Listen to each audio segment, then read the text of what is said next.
ಆಳಂದ ಕ್ಷೇತ್ರದಲ್ಲಿ ಮತಗಳ್ಳತನ ಆರೋಪ ವಿಚಾರಕ್ಕೆ ಸಂಬಂಧಪಟ್ಟಂತೆ ಮತಗಳ್ಳತನ ತನಿಖೆಗೆ ಎಸ್ಐಟಿ ರಚಿಸಿದ ಸರ್ಕಾರ. ಆಳಂದ ಕ್ಷೇತ್ರದಲ್ಲಿ ಮತಗಳ್ಳತನ ಆರೋಪ ವಿಚಾರಕ್ಕೆ ಸಂಬಂಧಪಟ್ಟಂತೆ ಮತಗಳ್ಳತನ ತನಿಖೆಗೆ ಎಸ್ಐಟಿಯನ್ನ ಸರ್ಕಾರ ರಚಿಸಿದೆ. ಕಲಬುರಗಿಯ ಆಳಂದದಲ್ಲಿ 6018 ಮತಗಳ್ಳತನವಾಗಿದೆ.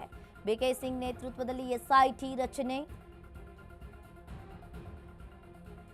ಆಳಂದ ಮಹದೇವಪುರ ಕ್ಷೇತ್ರದ ಮತಗಳ್ಳತನ ತನಿಖೆ ಆಗ್ತಾ ಇರುವಂತದ್ದು ರಾಜಕೀಯ ಜಟಾಪಟಿಗೆ ಹಾಗಾದ್ರೆ ಎಸ್ಐಟಿ ಇಲ್ಲಿ ಕಾರಣವಾಗುತ್ತಾ? ಹಾಗಾದ್ರೆ ಆಳಂದ ಕ್ಷೇತ್ರದಲ್ಲಿ ಮತಗಳ್ಳತನ ಆರೋಪ ವಿಚಾರಕ್ಕೆ ಸಂಬಂಧಪಟ್ಟಂತೆ ಮತಗಳ್ಳತನ ತನಿಖೆಗೆ ಎಸ್ಐಟಿಯನ್ನ ರಚಿಸಿದ ಸರ್ಕಾರ.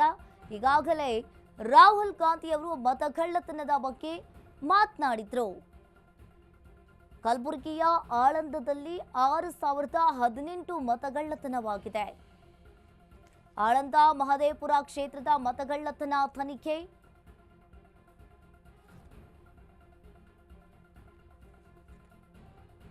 ಈ ಬಗ್ಗೆ ಹೆಚ್ಚಿನ ಡೀಟೇಲ್ಸ್ ಅನ್ನು ನೀಡ್ತಾರೆ ನಮ್ಮ ಪ್ರತಿನಿಧಿ ವಿವೇಕ್. ಫೋನ್ ಸಂಪರ್ಕದಲ್ಲಿ ಜಾಯಿನ್ ಆಗಿದ್ದಾರೆ. ಎಸ್ ವಿವೇಕ್, ಈಗ ಮತಗಳ್ಳತನ ತನಿಖೆಗೆ ಎಸ್ಐಟಿಯನ್ನ ರಚನೆ ಮಾಡ್ತಾ ಇದೆ ರಾಜ್ಯ ಸರ್ಕಾರ.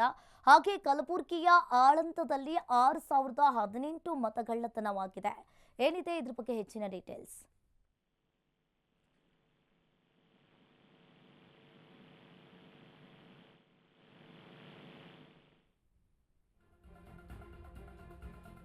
ಕರೆ ಕಟ್ಟಾಗಿದೆ. ಮತಗಳ್ಳತನ ತನಿಖೆಗೆ ಆಳಂದ ಕ್ಷೇತ್ರದಲ್ಲಿ ಮತಗಳ್ಳತನ ಆರೋಪ ವಿಚಾರಕ್ಕೆ ಸಂಬಂಧಪಟ್ಟಂತೆ ಮತಗಳ್ಳತನ ತನಿಖೆಗೆ ರಾಜ್ಯ ಸರ್ಕಾರ ಎಸ್ಐಟಿಯನ್ನ ರಚಿಸುವುದಕ್ಕೆ ನಿರ್ಧಾರವನ್ನ ಮಾಡಿರುವಂತದ್ದು. ಕಲಬುರಗಿಯ ಆಳಂದದಲ್ಲಿ 6018 ಮತಗಳ್ಳತನವಾಗಿದೆ. ಈ ಕುರಿತು ರಾಹುಲ್ ಗಾಂಧಿ ಅವರು ಮತಗಳ್ಳತನದ ಬಗ್ಗೆ ಆರೋಪವನ್ನ ಮಾಡಿದ್ರು.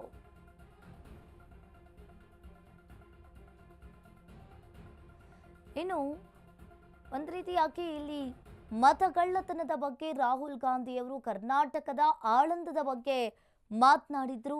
ಆಳಂದ ಕ್ಷೇತ್ರದಲ್ಲಿ ಮತಗಳ್ಳತನ ಆರೋಪ ವಿಚಾರಕ್ಕೆ ಸಂಬಂಧಪಟ್ಟಂತೆ ಮತಗಳ್ಳತನ ತನಿಖೆಗೆ ರಾಜ್ಯ ಸರ್ಕಾರ ಎಸ್ಐಟಿಯನ್ನ ರಚನೆ ಮಾಡೋದಕ್ಕೆ ಇಲ್ಲಿ ಮುಂದಾಗಿರುವಂಥದ್ದು.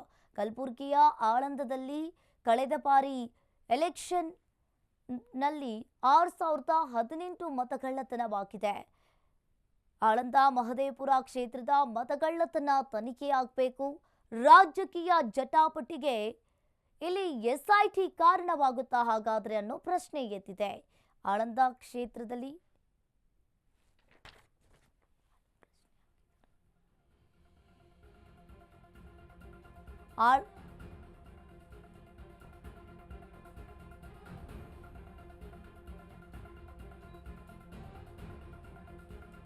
ಇನ್ನು ಕಲಬುರಗಿಯ ಆಳಂದದಲ್ಲಿ 6018 ಮತಗಳ್ಳತನ ಆಗಿದೆ ಅಂತ ಹೇಳಿ ಒಂದ್ ಕಡೆ ರಾಹುಲ್ ಗಾಂಧಿ ಅವರು ಆರೋಪವನ್ನ ಮಾಡ್ತಾ ಇದ್ದಾರೆ. ಈ ಕುರಿತು ಕೂಡ ಅವರು ಚರ್ಚೆ ಕೂಡ ಮಾಡಿದ್ರು, ಮೀಟಿಂಗ್ ಅನ್ನ ಮಾಡಿದ್ರು. ಆಳಂದ ಕ್ಷೇತ್ರದಲ್ಲಿ ಮತಗಳ್ಳತನದ ಬಗ್ಗೆ ಮಾತನಾಡಿದ್ರು.